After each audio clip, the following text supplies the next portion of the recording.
పెట్టడం జరిగింది. కాబట్టి మా గజలవ టెంపుల్ పురాతనమైన టెంపుల్. ప్రతి విలేజ్ నుంచి ఇప్పుడు కుట్టి అది బైన్సా బజరత్నూరు అలా ప్రతి ఇంటికి గజలవ్వ అనే పేరు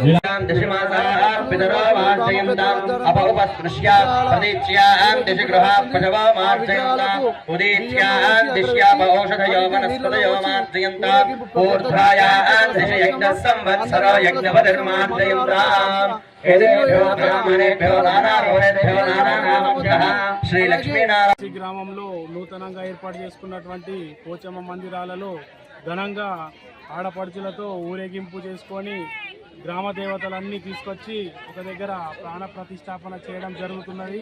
ఇది చాలా రోజుల కళ పల్సిలో నెరవేరబోతున్నది కాబట్టి చాలా ఆనందంగా ఆడపడుచుల ద్వారా, పెద్ద మనుషులు, గ్రామ యువకుల ద్వారా ఆనందంగా జరుపుకుంటున్నాము. కావున అడలి పోచమ్మ ముత్యాలమ్మ రేపు విగ్రహ ప్రతిష్టాపన అంటే 5వ తారీఖు నాడు విగ్రహ ప్రతిష్టాపన ఉన్నది. కాబట్టి అందరూ కూడా మా గ్రామస్తులు ఊరేగింపుతోని మాతలను తీసుకొచ్చి ఇక్కడ తన ప్రాణ ప్రతిష్ట కోసము ఇక్కడ విగ్రహాలు కూడా కొత్తవి తీసుకొచ్చి 5వ తారీఖున రేపు అనగా అందరూ మా గ్రామం అంటే చుట్టుపక్కల గ్రామాలు ఒక్కొక్కటి బిడ్డలు కూడా వచ్చేసి ఈ కార్యక్రమానికి విజయవంతం చేయాలని కోరుతున్నాము.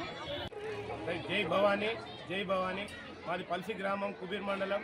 అయితే ఈరోజు మా దగ్గర మంగళారతులతోని, డప్పులు, భజనలతోని ఈరోజు విలేజ్ ఉన్నటువంటి ఆడపడుచులందరూ ప్రతి ఇంటి నుంచి హారతిలతోని ఊరేగింపుగా మా యొక్క పురాతనమైనటువంటి మందిరాలు ఉన్నాయి మా విలేజ్ లోపల. అడలి పోచమ్మ, ముత్యాలవ్వ, మహాలక్ష్మి. అదేవిధంగా ఆ విగ్రహాలు మరియు కొత్తగా మేము నిర్మించినటువంటి 3 మందిరాలలో ఈ రోజు నుంచి ప్రతిష్టాపన పూజా కార్యక్రమాలు ప్రారంభమవుతున్నాయి.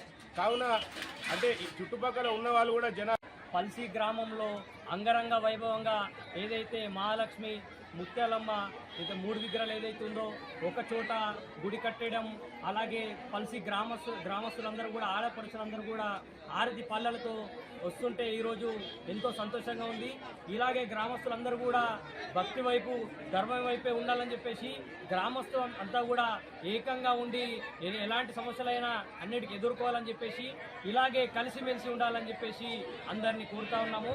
ఈ యొక్క మందిరము, అదేవిధంగా అడలి పోచమ్మ మందిరము, అదేవిధంగా ముత్యాలమ్మ మందిరాన్ని పల్సి గ్రామస్తులు, గ్రామ యువకులు, పెద్దలు, పెద్ద ఎత్తున మహిళలు, ఆడపడుచులు అందరూ కూడా మంగళారతులతో, బాజా భజంత్రీలతో, డప్పు సంగీత వాయిద్యాలతో, సద్బ్రాహ్మణుల వేద మంత్రోచ్చారణల మధ్య వైభవంగా అద్భుతంగా